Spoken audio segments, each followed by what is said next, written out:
నమస్తే welcome to APNTS Telugu news. గత YCP ప్రభుత్వ తప్పిదాల కారణంగా అన్ని వ్యవస్థలు దెబ్బతిని ప్రజలు ఇబ్బందులు పడాల్సి వస్తుందని ఏలూరు ఎమ్మెల్యే బడేటి చంటి ఆవేదన వ్యక్తం చేశారు. కనీసం కాల్వలో గుర్రపు డెక్క, తూడు వంటి వాటిని తొలగించే విషయంలో కూడా అప్పటి పాలకులు కనీసం మాత్రం కూడా చర్యలు తీసుకోకపోవటం వలన ప్రస్తుతం కురుస్తున్న ఎడతెరిపి లేని వర్షాల కారణంగా ఎన్నో సమస్యలు ఎదురవుతున్నాయన్నారు.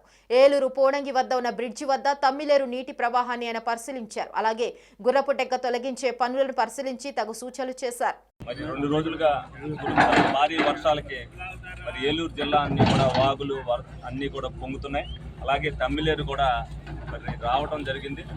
దానిలో భాగంగానే మరి ఎక్కడికక్కడ అధికారులను అప్రమత్తం చేయడం జరిగింది. అలాగే మా నాయకులు కూడా ఎక్కడికక్కడ ఏం జరుగుతుందనేది ఎప్పటికప్పుడు అంతా కూడా అబ్జర్వేషన్ చేస్తున్నారు. ఏదైతే పానింగ్ గ్రామంలో మరి వంతిన బుజ్జిగారాయంలో ఏదైతే కట్టారో ఈ తమ్మిలేరు ఇప్పుడు వచ్చినప్పటికీ కూడా ఏ ఇబ్బంది లేకోకుండా ఇక్కడ ఉండటానికి గల కారణం ఆ రోజున వంతిని కట్టబట్టే. ఈ రోజున ఇక్కడంతా కూడా గుర్రపు డెక్క అంతా కూడా ఇక్కడ ఆగిపోయి మరి